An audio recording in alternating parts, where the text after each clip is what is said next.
Hello दोस्तों, कैसे हैं आप सब। आई होप आप सभी अच्छे होंगे। चलिए, एजुकेशन गुरु 2.0 पे आप सभी तमाम लोगों का स्वागत करता हूं। मैं विक्रम सोलंकी आज फिर से आप सभी के सामने इंग्लिश 12th बिहार बोर्ड के लिए जो सबसे important one of the important chapters माने जाते हैं वो रेनबो पार्ट 2 का मैं उससे शुरुआत करने वाला हूं। तो चलिए, बिना देर के मैं आपको बताने का प्रयास करूंगा कि आज हम लोग क्या पढ़ने वाले हैं। मेरे भाई, आज हम लोग प्रोज सेक्शन से पढ़ने वाले हैं। प्रोज सेक्शंस के जो चैप्टर हैं वो पढ़ेंगे, ठीक है। जिसमें सबसे पहला चैप्टर जो था वो था इंडियन सिविलाइजेशन एंड कल्चर। क्या था मेरे भाई? Indian civilisation, Indian civilisation and culture. हम इसी को आज पढ़ने वाले हैं। इंडियन सिविलाइजेशन एंड कल्चर, भारतीय सभ्यता और संस्कृति। क्या पढ़ेंगे? भारतीय सभ्यता और संस्कृति।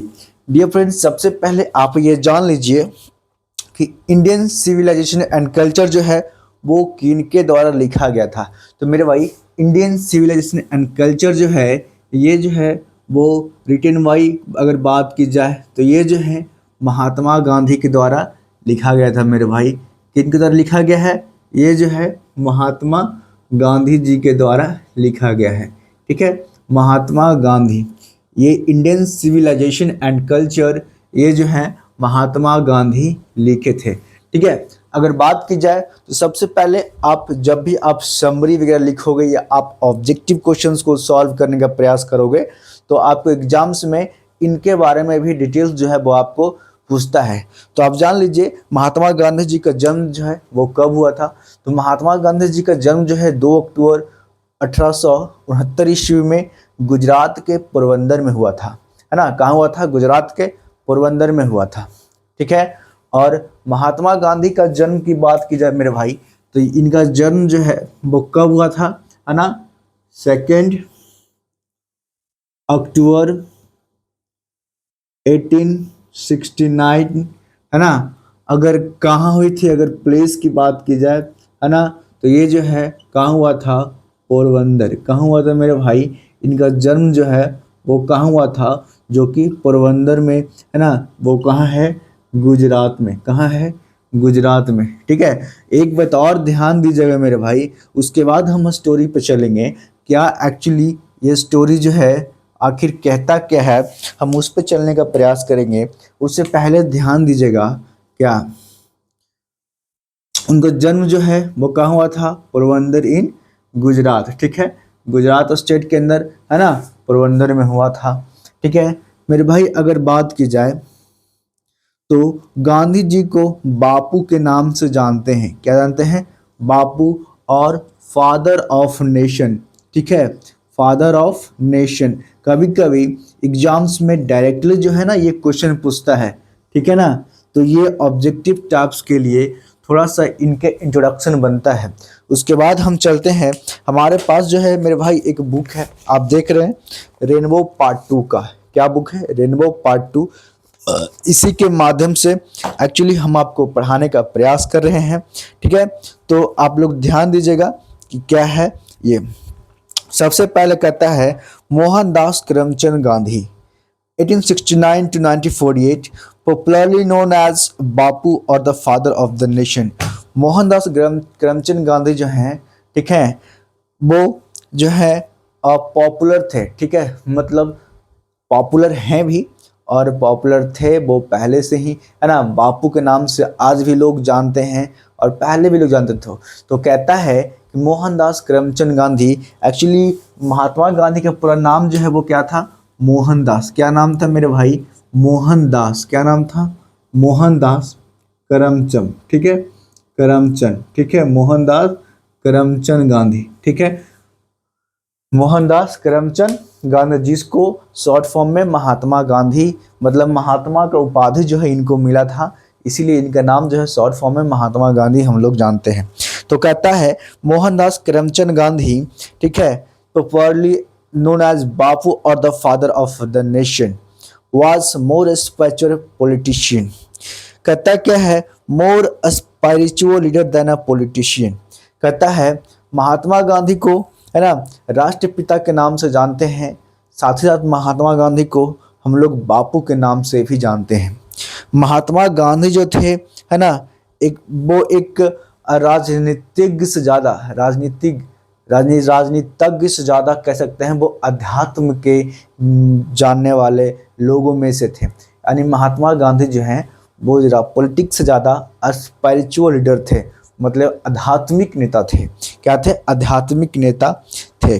कहता he successfully use truth and non violence as the chief weapons against the British rules in India and help India gain independence.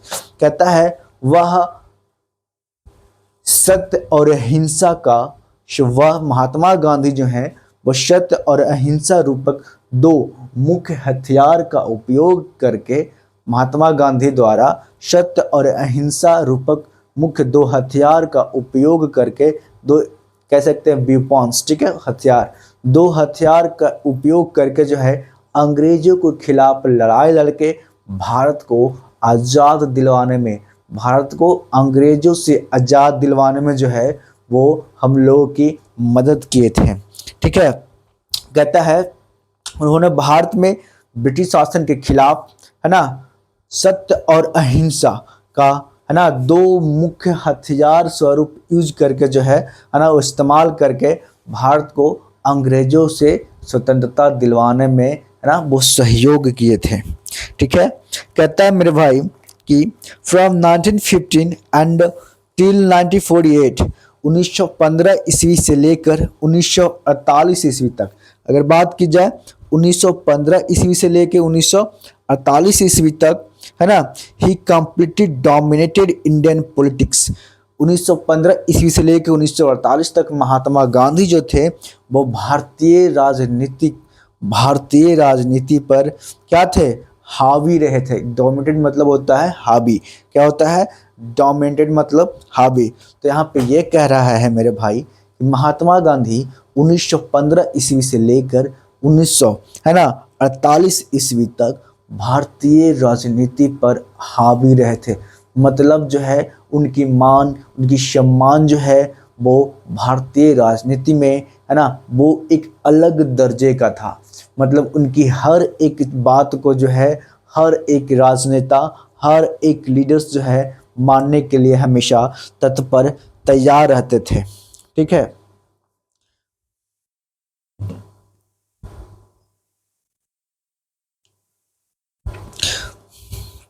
चलिए आगे देखते हैं।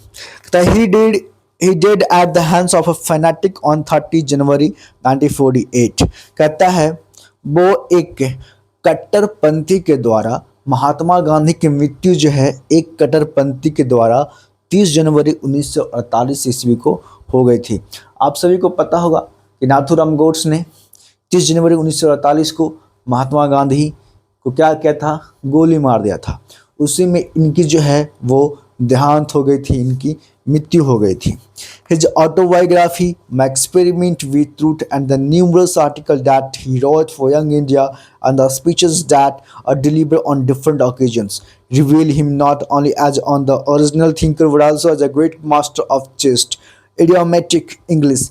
In the following extract, Indian civilization and cultures, Gandhi talk about the sound foundation of India civilization, which has successfully withstood the passage of time. The Western civilization, which has the tendency to privilege materiality, cannot match the Indian civilization that elevates the moral wings. मेरे भाई कहते क्या हैं, ये ध्यान से सुनिएगा। कहते हैं क्या कि महात्मा गांधी के द्वारा एक आत्मकथा लिखी गई है, ऑटोबायोग्राफी। क्या लिखा गया है? ध्यान दीजिएगा, ठीक है, ऑटोग्राफी। महात्मा गांधी द्वारा ऑटोबायोग्राफी क्या लिखा गया है? ऑटोबायोग्राफी, जिसको आत्मकथा बोलते हैं, है ना। इसका नाम क्या है? My experiment. क्या है मेरे भाई? माई एक्सपेरिमेंट विथ क्या? ट्रूथ, मतलब सत्य के साथ मेरे प्रयोग, है ना, सत्य के साथ मेरे प्रयोग, है ना। मतलब महात्मा गांधी का सोच रहा था, महात्मा गांधी हमेशा सोचते थे कि सत्य और अहिंसा के मार्ग अपनाकर हम, है ना, अंग्रेजों के खिलाफ जो है हम लोग क्या करें, जंग लड़े, सत्य और अहिंसा के रास्ते पर चलकर अंग्रेजों से युद्ध करें, सत्य और अहिंसा के रास्ते अपनाकर जो है हम भारतवासियों को अंग्रेजों के चुंगल से बाहर निकाले।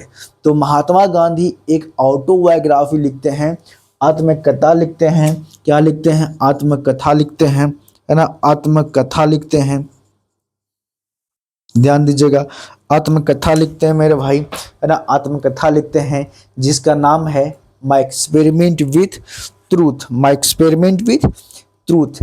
ठीक है, कहता है उन्होंने विभिन्न विभिन्न अवसरों पर बहुत सारे भाषण दिए। उन्होंने न केवल मूल विचारक के रूप में बल्कि पवित्र मुहावरेबाद अंग्रेजी में महान गुरु के रूप में भी जो है महात्मा गांधी को लोग जानते हैं। कहता है Indian civilisation and culture, Gandhi ji talk about the sound of foundation of Indian civilization which has successfully withstood the passage of time. कहता है भारतीय सभ्यता और संस्कृति, है ना, इसमें, है ना, भारतीय और सभ्यता संस्कृति, इस विषय में महात्मा गांधी कहते क्या हैं, ध्यान से सुनिएगा। महात्मा गांधी का कहना है कि, है ना, हमारे भारतीय सभ्यता की जो फाउंडेशन है, जो नींव है, जो जड़ें हैं, है ना, वो इतना मजबूत है, इतना स्ट्रांग है ना, कि कितना समय बीत जाने के बाद भी हम लोग जो है उस चीज़ को क्या करते हैं, उस चीज़ को, है ना, समय बीतने के बाद भी हम लोग सफलता पूर्वक जो है ना, मानते हैं उसको, हर मुसीबत हर मुश्किल को क्या करते हैं, सामना करते हैं। ठीक है, तो हम चलते हैं, पढ़ेंगे, आगे देखते हैं। ये था इंट्रोडक्शन महात्मा गांधी के बारे में। डियर फ्रेंड्स, हम अब जो है लाइन बाय लाइन कह सकते हैं कि हम लोग इसको पढ़ने का प्रयास करते हैं। ठीक है, लाइन बाय लाइन जो है हम लोग इसको पढ़ने का प्रयास करेंगे, उसके बाद मैं आपको इसे समझाने का प्रयास करूँगा।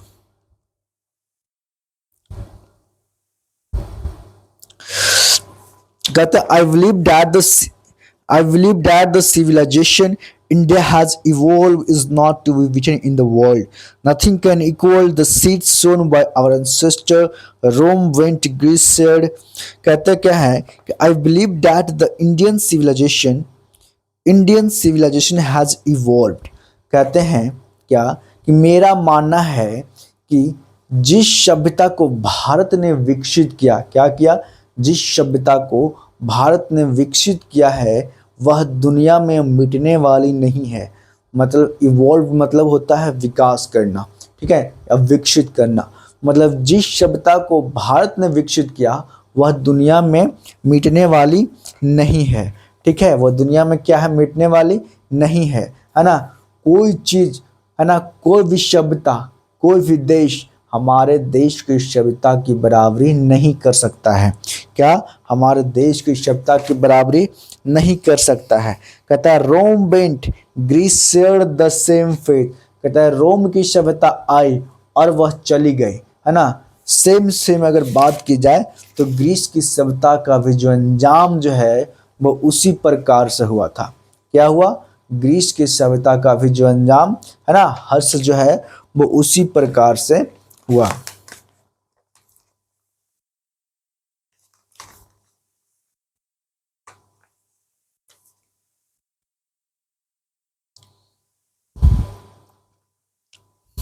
कहता है the might of Pharaohs was broken. कहता है फरहाव की शांति जो है वो भी टूट गई। Japan has become a westernised, China nothing can be sad, what India is a steel. कहता यह है कि, है ना, कहता जापान जो है पश्चिमी सभ्यता के रंगों में घुल गया, है ना। चाइना के बारे में कुछ कही नहीं जा सकती है, लेकिन भारत की सांस्कृतिक, भारत की सभ्यता जो है आज भी पूरे विश्व में विख्यात है ना।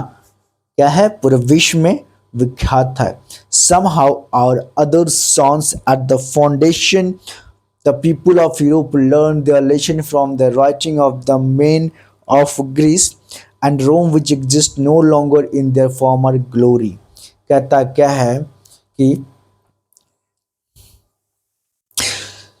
कहता है कि जापान की सभ्यता जो है वो पश्चिमी वेस्टर्न लाइज रंगों में जो है उनकी सभ्यताओं में जो है वो क्या हो गया, मिल गया। लेकिन चीन के संदर्भ में जो है वो कुछ कहा नहीं जा सकता है। Word India still somehow eithers sound at the foundation, परंतु भारत हर हाल में अपनी नींव पर स्थित है। और कहता है the people of Europe learn their lesson from the writings of the men of Greece और रोम, और यूरोपवासी ग्रीक और रोम लेखकों की कृतियों से अपना सबक सिखाते हैं। Which exist no longer in their former glory, जिनकी पूर्व और गरिमा अब नहीं रही। In trying to learn from them, उनसे सीखने के प्रयास कर रहे हैं। मतलब ये कहने का मतलब ये है द पीपुल ऑफ यूरोप, है ना, जो यूरोप के लोग हैं, कौन, जो यूरोप के लोग हैं वो जो है रोम के सभ्यताओं से सीखने का प्रयास कर रहे हैं।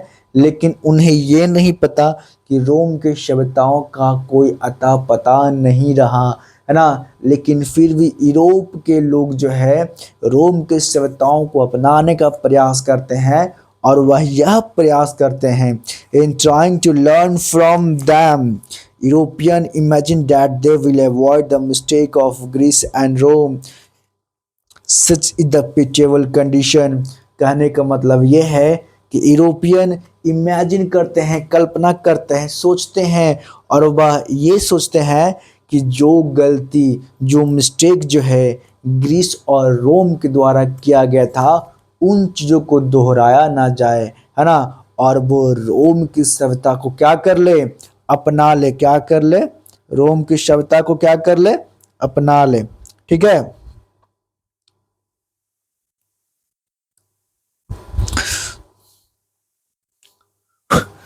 चलिए हम दूसरे पैराग्राफ की ओर बढ़ेंगे। In the mindset of all this India remains immovable and that is her glory. ठीक है। In the mindset of all this India remain immovable, इन सबों के बीच भारत स्थिर बना रहा है। मतलब बहुत सारे सभ्यता आए, बहुत सारे सभ्यता जो है मेरे भाई चले गए, लेकिन भारतीय सभ्यता का स्थिरता जो है वो अब भी उसी प्रकार से बना है। इसमें कोई बदलाव, कोई चेंज जो है वो देखने को नहीं मिला है। हमारे पूर्वज, हमारे एंसेस्टर्स, हमारे पूर्वज जिस प्रकार से हमारे सभ्यता के, हमारी संस्कृति को, या जिस प्रकार से वो हमारे पूर्वजों को पूजने का काम करते थे, हम पूर्वज को पूजने का काम करते हैं, है ना। यानी जो हमारे पूर्वजों के द्वारा जो नींव रखी गई थी, जो फाउंडेशन बनाया गया था, हम आज भी उन चीज़ों को मानते हैं, है कि नहीं। इसीलिए हमारा सभ्यता और संस्कृति जो है, भारतीय सभ्यता और संस्कृति जो है वो इतना स्ट्रॉन्ग है, मजबूत है। कहता क्या है, in the mindset of all this India remains, in the mindset of all this India remains immovable and that is her glory.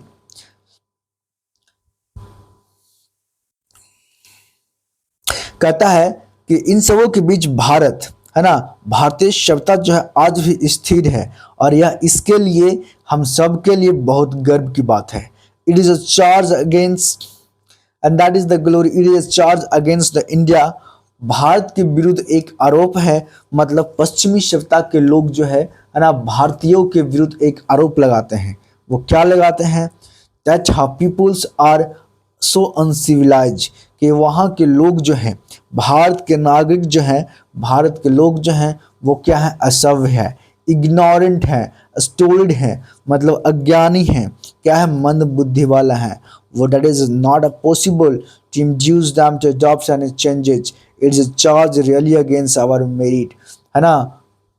क्या है, वह हम लोगों पे, जो पश्चिमी सभ्यता के लोग हैं वो हम लोगों पे क्लेम करते हैं, हम लोगों को बदनाम करने की कोशिश करते हैं, हम लोगों को क्या करते हैं, हम लोगों पे, है ना, आरोप लगाते हैं कि भारत के जो लोग होते हैं वो क्या होते हैं, असभ्य होते हैं। क्या होते हैं, असभ्य होते हैं, अज्ञानी होते हैं, मंद बुद्धि वाला होते हैं।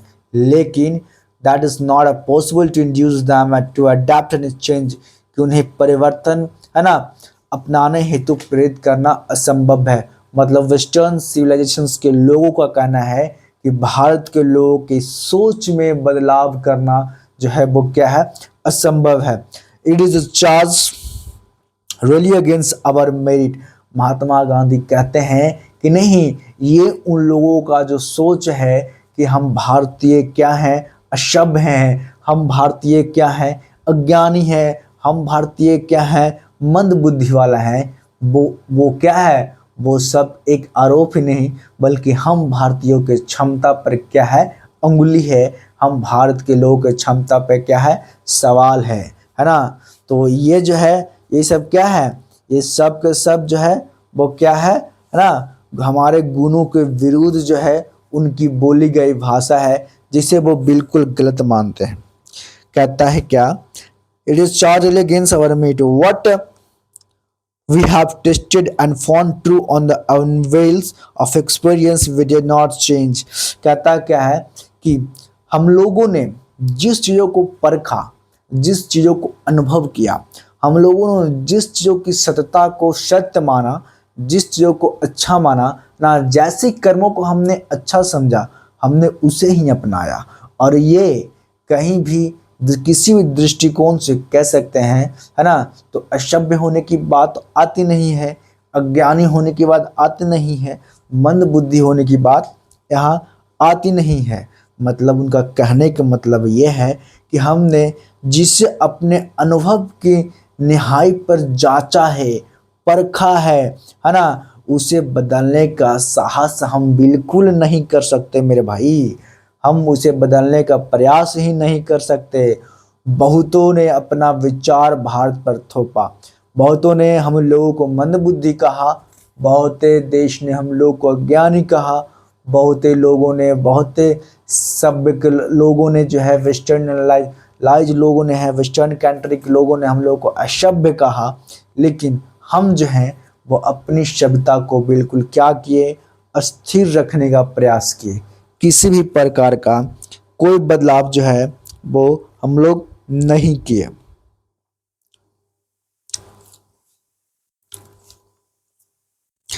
This is her beauty, it is the sheet anchor of our hope. ठीक है, कहता है क्या कि ये हमारी सोच जो है, हमारी सभ्यता की संयमता को बरकरार रखना, यही तो सुंदरता है। क्या है, यही तो इसकी सुंदरता है। और यह उसकी आशाओं का क्या है, ढाल है, उसकी विश्वासों का क्या है, पहचान है ना। यह हमारे पूर्वजों की क्या है, शान है, मान है, पहचान है। और यही हमारे संस्कृति की क्या है, सुंदरता है कि नहीं। इंडियन सिविलाइजेशन एंड कल्चर की अगर बात की जाए मेरे भाई, तो हम आगे देखते हैं क्या है। Civilization is that mode of conduct which points out to man and path of duty, performance of duty and observance of morality are convertible term। अगर बात की जाए तो कहता है civilization is that mode of conduct, सभ्यता आचरण का वह पैमाना है, which point out to man the path of duty, जो मनुष्य को कर्तव्य का मार्ग दिखाता है ना। और performance of duty and observation और मोरालिटी आर कन्वर्टिबल टर्म्स। कर्तव्य पालन और नैतिक अवलोकन एक दूसरे में परिवर्तनीय है, यह बतलाता है। To observe morality is to attain mastery over our minds and our passion। कहता है कि अपने मन एवं विकार पर स्वामित्व प्राप्त करना ही नैतिक अवलोकन कहलाता है।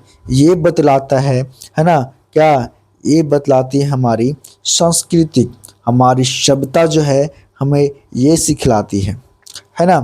कहता है क्या, and our passion, so doing we know ourselves। the Gujarati equivalent for the civilization means good conduct। कहता है क्या कि ऐसा करके हम अपने आप को जानते हैं, है ना। गुजराती में एक कहावत है कि गुजराती में सभ्यता का अर्थ है अच्छा आचरण। और हम लोग जो है ना अपने सभ्यता को बेहतरीन है ना, सुंदर और शानदार बनाने का स्वरूप जो है वो पूरा प्रयास करते हैं। और दिखाने का भी पूरा पूरा प्रयास करते हैं। अगर बात की जाए मेरे भाई पारा नंबर 4 की, तो कहता है if this definition we correct, कहता है यदि यह परिभाषा सही है, अगर यह परिभाषा सत्य है, देन इंडिया, तो भारत को, as so many writers have shown, जैसा कि अनेक लेखकों ने दिखाया है, भारत को बहुत सारे लेखकों ने क्या किया है ना, दर्शाने का, है ना, क्या किया है, कुछ न कुछ लिख कर बतलाने का प्रयास किया है। Has nothing to learn from anybody else, किसी ने कुछ सीखने की जरूरत नहीं है ना।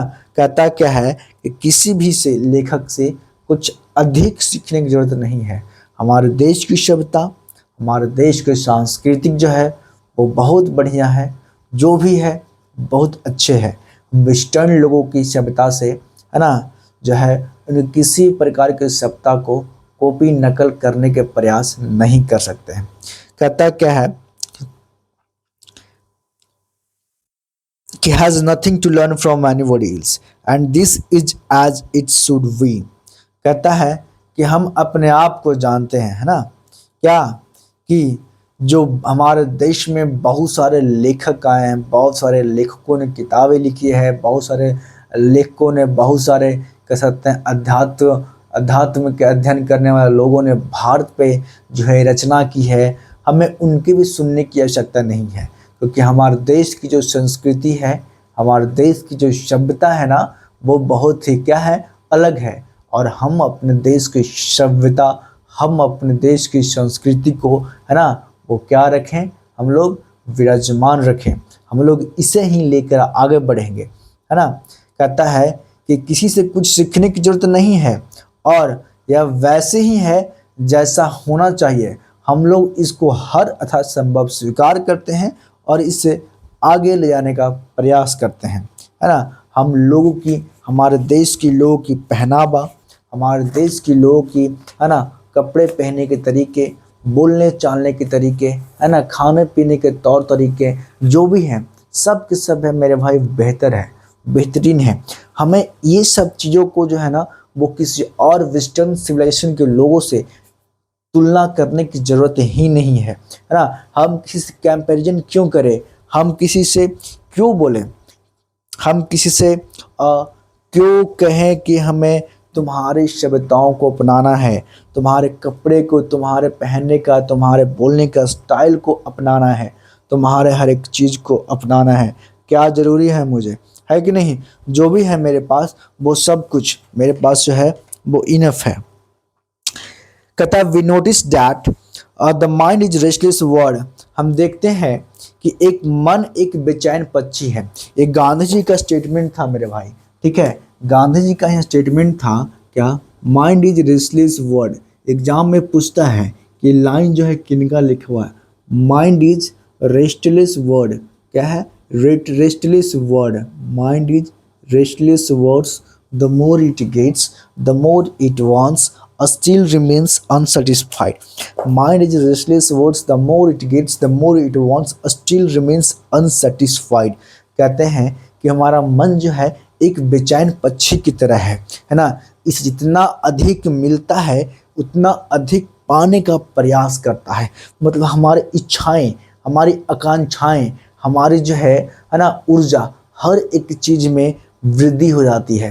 अब हम किसी भी चीज़ को हासिल करते हैं, किसी भी चीज़ को प्रयास करते हैं ना कि हमें उस चीज़ को पाना है, उसके और हम जितना अग्रसर होते हैं, जितना आगे बढ़ते हैं ना, हमारे अंदर, हमारे मन की बेचैनी कह सकते हैं, हमारे अंदर उत्साह, हमारे अंदर ऊर्जा जो है उस चीज़ को पाने के लिए और दुगनी हो जाती है, उस चीज़ को पाने के लिए और बढ़ जाती है। तो गांधी जी यही कहते हैं, mind is restless words, the more it gets the more its wants, still remains unsatisfied, है ना। हमारा मन जो है, हमारा मन जो है वो क्या है, एक बेचैन पक्षी के समान है।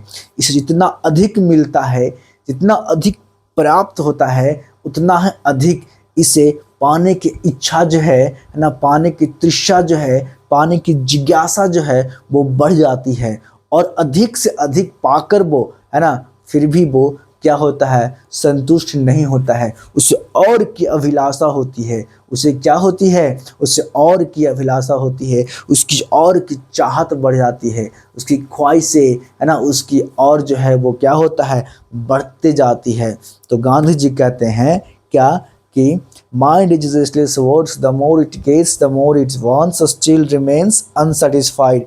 कि हम देखते हैं कि हमारा मन जो है एक बेचैन पक्षी की तरह है, जो जितना अधिक इसे मिलता है उतना अधिक इसे पाने की जो है जिज्ञासा है ना, चाहत जो है वो बढ़ जाता है, और फिर भी उतना पाने के बाद भी उसे संतुष्टि नहीं मिलता है ना, संतुष्टि जो है वो नहीं मिलता है। कहता है the to more we induce in our passion, जितना अधिक हम विषय में लिप्त होते हैं, द मोर अनरिडल्स दे बिकेम, वे उतने ही अधिक बेलगाम होते जा रहे हैं। Our ancestor therefore set to limit our indigenous, इसलिए हमारे पूर्वजों ने अशक्ति की एक सीमा निर्धारित कर दी थी।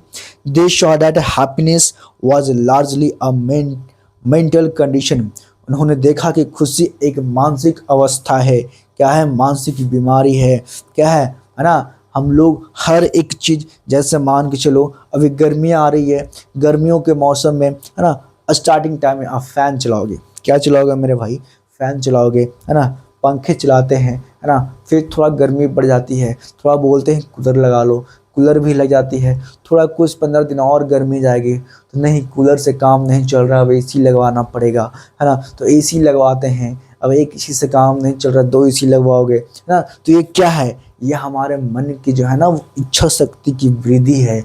हमारे क्या है, मन जो है वो जितना हम लोगों को कंफर्ट जो है वो मिल रहा है, हम उसमें और वृद्धि करने का प्रयास करते हैं, हम लोग उससे क्या करते हैं, बढ़ाने का प्रयास करते हैं। तो मेरे भाई गांधी जी यही कहते हैं, mind is restless words, the more it gets the more it wants still remains unsatisfied, है ना। इसका मतलब ये हुआ।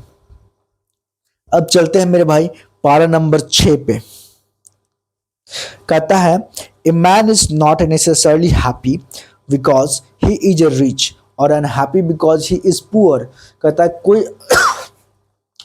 कोई आदमी धनी होने से है ना, कोई आदमी अधिक धनवान होने से, कोई आदमी अधिक पैसे वाला होने से, अमीर होने से है ना, वो खुश नहीं रहता, वो सुखी नहीं रहता। या कोई इंसान गरीब होने से वो है ना, वो कभी दुखी नहीं रहता, मतलब हमेशा दुखी का नहीं रहता है।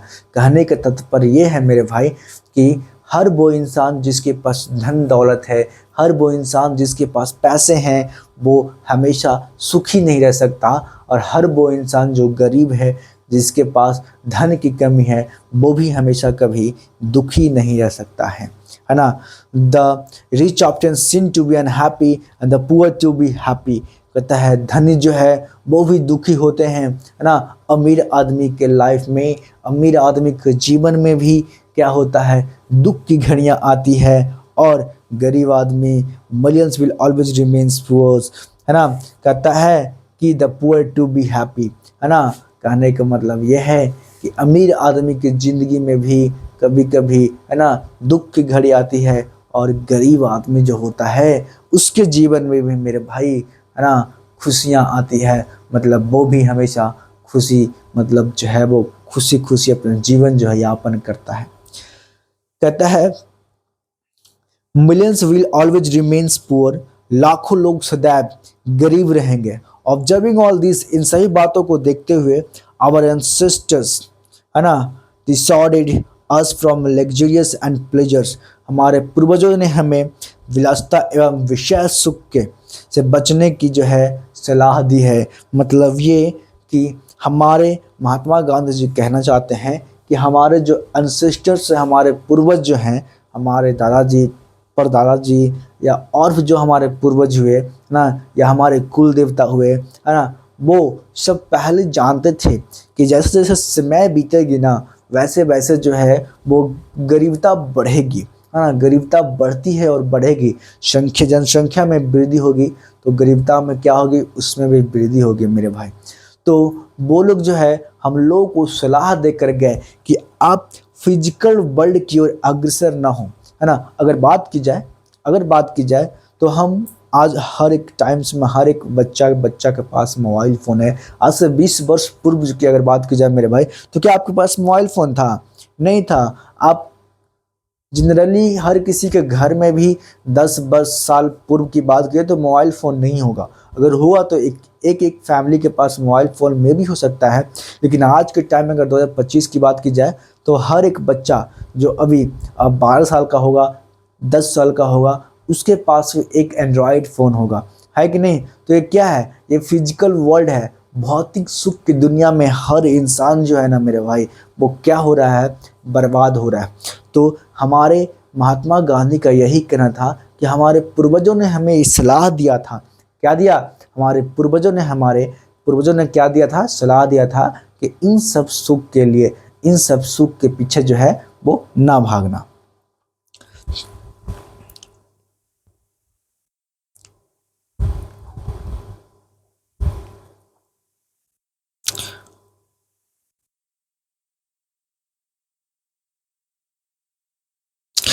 कहता है they have manage with the same kinds of plough as existed thousand ago. हमने उन मान्यताओं को आज भी बरकरार रखा है जो हजारों वर्ष पूर्व हमारे पूर्वजों ने रखा था।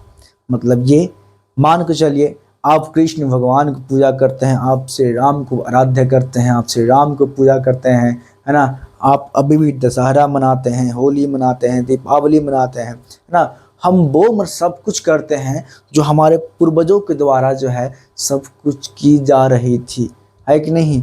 अगर हमारे पूर्वज इन सब चीज़ों को बना कर ना रखते तो क्या हम आप इन सब चीज़ को कर पाते? नहीं कर पाते मेरे भाई, बिल्कुल नहीं कर पाते। तो कहने का मतलब ये है कि हजारों वर्ष पूर्व, है ना, जिन मान्यताओं को हजारों वर्ष पूर्व से हमारे पूर्वजों ने बरकरार रखा था, आज भी हम उस चीज़ को क्या करते हैं, है ना, आज भी उस चीज़ को फॉलो करते हैं। We have retain the same kind of cottage that we had in former terms. हमने आज भी वैसा ही भर रखा है जो पूर्व में, है ना, हजारों वर्ष पूर्व, सैकड़ों वर्ष पूर्व था। क्या कहता है? And our indigenous education remains the same as before. और हमारे घरेलू शिक्षा भी वैसे ही है जैसे पूर्व में थी। We have had no system of life crowding competition। जीवन को धीरे धीरे नष्ट करने वाले प्रतिस्पर्धा जीवन शैली को हमने प्रश्रय नहीं दिया है ना, मतलब आश्रय नहीं दिया है। Each followed his own occupation of trade and charge a regular wage. सभी अपने अपने व्यवसाय को करते हैं, सभी लोग अपने अपने लाइफ में खुश है, अपने अपने काम को करने में खुश हैं, है ना, अपने अपने काम को करने में मग्न हैं, है ना। सभी लोग अपने अपने जीवन को, है ना, व्यतीत करने के लिए अपना अपना अलग अलग रोजगार, अपना अलग अलग व्यवसाय कर रखे हैं, है ना। कहता है क्या? ध्यान दीजिएगा, सभी अपने अपने व्यवसाय को करते हैं और उचित मजदूरी पाते हैं। It was not that we did not know how to invent machinery. ऐसा नहीं होता है कि हम मशीनों का आविष्कार करना नहीं जानते, है ना। वेस्टर्न सिविलाइजेशन के लोग, पश्चिमी सभ्यता के लोग जो हैं, है ना, वो अधिकतर हर एक काम के लिए मशीनरी का उपयोग करते हैं, मशीनरी इक्विपमेंट का उपयोग करते हैं। लेकिन हम भारत के लोग हर एक चीज़ों को, है ना, यहाँ पे कहने का मतलब ये है मेरे भाई कि हम भारतीय, है ना, ऐसा नहीं है कि हम मशीनों को बना नहीं सकते। हमने मशीनों को बनाना हमें आता है। मैं जानता हूँ कि मशीनों को कैसे बनाते हैं। अरे भारत के लोग जो है वो चांद पर पहुँच चुका है। भारत के लोग जो है सूर्य की रोशनी को काटना सीख लिया है। भारत के लोग जो है वो मंगल ग्रह पे विचलन कर रहे हैं, है ना, घूम रहे हैं। और लोग क्या सोचते हैं हमारे भारतीय सभ्यताओं के बारे में? ऐसा नहीं है कि हम कुछ नहीं कर सकते, हम हर एक चीज़ को बना सकते हैं। लेकिन हम हर छोटे मोटे कामों के लिए मशीन का सहयोग लेकर, है ना, हम क्या करें, अपने हाथ पैर, अपने शरीर को जो है वो क्या करे, रेस्ट दे। ये हमसे नहीं होगा, है कि नहीं। महात्मा गांधी का जो है ये कहना है। कहते हैं ऐसा नहीं था, है ना, कि हम मशीनों का आविष्कार करना नहीं जानते थे, लेकिन हमारे पूर्वज इस बात को अच्छी तरह जानते थे कि, है ना, that if we set our hearts after such things, यदि हमने ऐसा किया, we would become slaves and loss our moral fibre, तो हम गुलाम हो जाएंगे। कहते हैं कि ऐसा नहीं है कि हम मशीनों का आविष्कार नहीं कर सकते थे, लेकिन हमारे पूर्वजों ने सोचा था कि अगर हमने ऐसा किया कि हम मशीनों को बनाना शुरू कर दिए, तो एक दिन हम क्या हो जाएंगे, मशीनों का गुलाम हो जाएंगे। क्या हो जाएंगे मेरे भाई, मशीनों का गुलाम हो जाएंगे, है ना। हम मशीनों के चुंगल में आ जाएंगे, है ना। मतलब हम खुद से कोई काम जो है वो नहीं कर पाएंगे, हम मशीनों पर निर्भर हो जाएंगे, आत्मनिर्भरता को खो देंगे, बर्बाद कर देंगे। They therefore after due deliberation decided, इसलिए उन्होंने काफी सोच समझ कर निर्णय लिया, that we should only do what we could with our hands and feet, है ना, कि हम वही करना चाहिए। मतलब हमारे पूर्वजों ने यही सोचा कि हमें वही करना चाहिए। क्या करना चाहिए, है ना, कि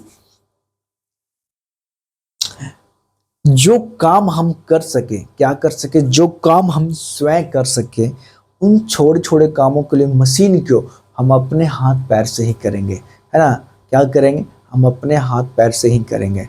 जैसे देखो, भारत में भी कहीं ना कहीं थोड़ा थोड़ा अगर बात की जाए तो बहुत सारे बदलाव आ रहे हैं, है ना। अब बहुत सारे मशीनें चल रहे हैं, हार्वेस्टर, है ना, जो बहुत सारे खेतों की फसलों की कटाई करती है। बहुत सारे मजदूरों की जो है कह सकते हैं कि अ, उनकी रोजी रोटी पर जो है वो उनको नुकसान पहुंचाने का प्रयास करते हैं लोग। हार्वेस्टर मशीन जो है, मशीनों से फसलों की कटाई हो गई, फसलों की बुनाई हो गई, फसलों की रुपाई हो गई, हर एक चीज़ के लिए मशीनरी जो होता है, ये इंसान भी तो कर सकते हैं ना, ये इंसान भी कर सकते हैं, है ना।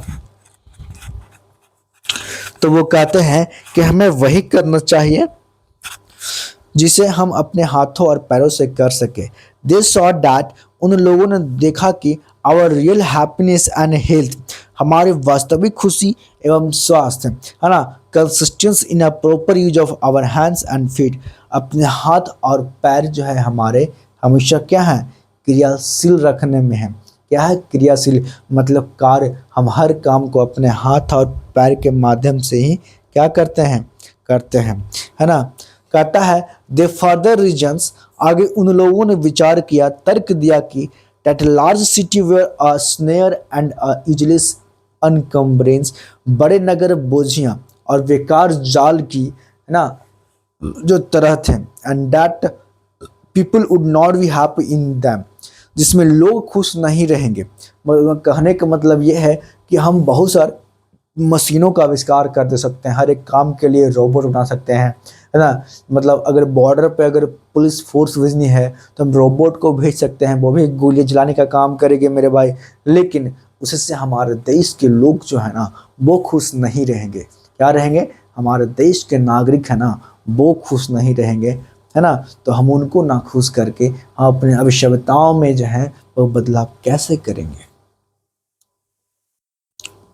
That they would be gang of thieves and robbers, उसमें चोरों की समूह, लुटेरे, है ना, prostitution and vice sourcing in them, वेश्याएं एवं दुष्टा, उन बुराइयों के बोलबाला तेजी से बढ़ेंगे, है ना, पनपेंगे, अगर इंसान जो है वो बेरोजगार हो जाएंगे। जैसे आज के टाइम में अगर देखी जाए मेरे भाई, तो हर आदमी जो है वो क्या है, बेरोजगार है ना। बहुत सारे लगभग, है ना, 60% लोग जो है ना वो बेरोजगार हैं। अगर 2000 अगर गवर्नमेंट की फॉर्म निकलती हो ना तो कम से कम 2 करोड़ फॉर्म गिरती है। बेरोजगारी की सीमा ना है वो इतना ऊपर जा पहुंचा है। तो मेरे भाई कहने का मतलब ये है कि अगर हम छोटे मोटे कामों के लिए भी मशीनों का प्रयोग करना शुरू कर दें, जैसे वेस्टर्न सिविलाइजेशन वाले लोग करते हैं, तो हमारे देश की जो है ना वो गरीबता जो है वो और कितना ऊपर जाएगी। अगर ऐसा हुआ ना तो हमारे देश में क्या हो जाएगा, लूट बढ़ जाएगा, क्राइम बढ़ जाएगा, चोरियां होने लगेगी, है ना।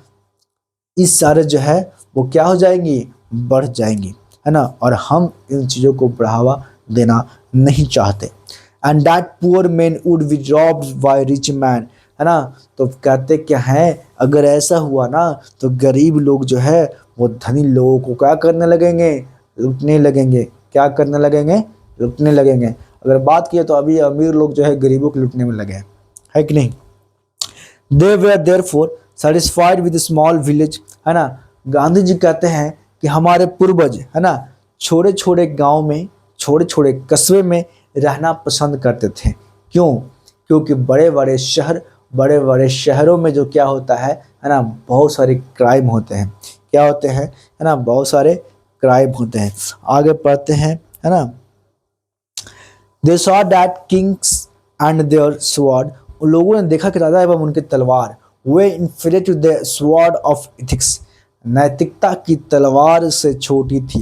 And therefore held the sovereigns of the earth to be inferior to the rishis and fakir, और इसलिए उन्होंने ऋषियों और फकीरों, है ना, कि में अधीन रहकर इस धरती पर शासन किया था। A nation with a constitution like this, ऐसे संविधान की परिपूर्ण एक राष्ट्र में is fitter to teach other than to the learn from, दूसरों के सीखने के बजाय उन्हें शिक्षा देने सिखाने में कुशल है। यानी this nation had courts, lawyer and doctors were they were all with in bonds, इस राष्ट्र के पास न्यायालय हैं, है ना, अच्छे अच्छे वकील हैं, अच्छे अच्छे डॉक्टर हैं, है ना, सभी बंधन नियंत्रण में है। एवरीबडी न्यू डैट, सभी जानते हैं कि this profession were not a particular superior, ऐसे व्यवसाय किसी भी तरह उत्कृष्ट नहीं थे। Moreover these vakils and vaids did not rob people, फिर भी यह वकील और वैद जनता को लूटते नहीं थे, है ना। They were consider people's dependence not the master, वह जनता पर निर्भर, है ना, रहकर, है ना, वो जनता पर निर्भर, है ना, वो मान जाते थे, वो जनता पर निर्भर रहकर अपना जीवन यापन करते थे, जनता को लूटने का काम बिल्कुल नहीं करते थे, है ना। कहता है वह जनता के सेवक थे, मालिक नहीं। जस्टिस वॉज टोलरेबली फेयर, न्याय स्वीकार करना योग्य एवं प्रदर्शित था। The ordinary rules was to avoid courts, न्यायालय से दूर रहना साधारण नियम था। There were no touts to lure people into them, लोगों को ठगने का, उलझाने वाले, दलाली या बिचौलिया वाले काम जो है गांवों में नहीं होता था, वो लोग ऐसे नहीं थे। Evil too was noticeable all in and around capitals, या बुराई भी केवल राजधानी एवं उसके आसपास देखी जाती थी। मतलब जो आज से इस प्रकार की जो घटना है, लूटने का, चोरी करने का, क्राइम करने का, अपराध करने का ना, ये सब उनके गाँव उस समय भी गाँवों में नहीं बल्कि शहरों में ही, राजधानियों में ही देखने को मिलता था, है ना। The common people lived independently, सर्वसाधारण लोग जो है ना, वो स्वतंत्र रूप से अपना जीवन यापन करते थे। And followed there agricultural occupation, वह सब के सब क्या करते थे, कृषि कार्य में लगे रहते थे। They enjoy true home rule, वह सच्चे घरेलू कानून स्वराज्य का आनंद लेते थे, है ना। द इंडियन सिविलाइजेशन, भारतीय सभ्यता की अगर बात की जाए, एज डिस्क्राइब्ड बाय मी, है ना, महात्मा गांधी कहते हैं कि भारतीय सभ्यता की अगर बात की जाए तो वो मेरे द्वारा लिखा गया है, जो मेरे द्वारा व्याख्या की गई है। Has been so described by its votaries, वैसे व्याख्याओं वे लोग ही करते हैं जो उसमें विश्वास करते हैं। मतलब सभ्यताओं में ना, सांस्कृतिक में, या जो कुछ देखते हैं ना, उन पर वो विश्वास करते हैं, वही लोग जो है इस प्रकार की जो है ना, वो कहानियाँ लिखने का प्रयास करते हैं। In no part of the world, विश्व किसी भी हिस्से में नहीं है, एंड अंडर नो सिविलाइजेशन, और किसी भी सभ्यता, है ना, किसी भी सभ्यता ने ऐसा नहीं है। मतलब जो भारत की सभ्यता है, जो भारत की संस्कृति है, वो विश्व के कई और देशों का, विश्व की कोई और सभ्यता जो है वो देखने को आपको नहीं मिलेगा मेरे भाई। The tendency of Indian civilization is to elevate the moral wing, नैतिकता को बढ़ावा देना भारतीय सभ्यता की प्रवृत्ति है ना। मतलब नैतिकता को बढ़ावा देने का काम जो है वो भारतीय सभ्यता भारतीय संस्कृति ही करती है। That of the western civilisation is to propagate immorality, जबकि पश्चिमी की मनोवृत्ति और नैतिकता को बढ़ावा देना है। द लैटर इज गॉडलेस, दूसरा नास्तिक है। The former is based on the belief in God, जबकि पहला ईश्वर की सत्ता में विश्वास रखता है। हमारे देश के लोग जो है भगवान को मानता है, और हमारे देश के लोगों को कुछ ऐसे भी लोग होंगे जो भगवान को नहीं मानते हैं, लेकिन हमारे देश के बीच में ऐसी नैतिकता है कि सबको समान स्वरूप देखा जाता है। द लेटर इज गॉडलेस ना, दूसरा नास्तिक है। The former is based on the belief in God, जबकि पहला ईश्वर की सत्ता में विश्वास रखता है। So understanding and so believing, इसी समझ और विश्वास के कारण जो है मेरे भाई, it behoves every lower lover of India to cling to the old Indian civilisation. भारत से प्रेम करने वाला प्रत्येक व्यक्ति का अपनी पुराने भारतीय सभ्यता से ठीक उसी तरह जुड़ना चाहिए, जुड़ना जरूरी है ना। Even as a child cling to the mother's breast, जैसे एक बच्चा अपनी माँ के छाती से चिपकता है। ये पैराग्राफ नंबर 9 तक था। हम अगले वीडियो में पैराग्राफ नंबर 10 से आपको आगे पढ़ाने का प्रयास करेंगे मेरे भाई। उसके बाद मैं आपको समरी बताने का प्रयास करूँगा। जो समरी जो है ना, वो आपको आगे देखने को मिलेगा कि आपको एग्जाम्स में लिखना कैसे है, क्वेश्चन जो है आपको एग्जाम्स में आते कैसे है। वो पीडीएफ जो है टेलीग्राम पे आपको मिलेगा, है ना। एजुकेशन गुरु 2.0 टेलीग्राम चैनल पे वो आपको देखने को मिलेगा मेरे भाई। मिलते हैं अगले वीडियो में, धन्यवाद।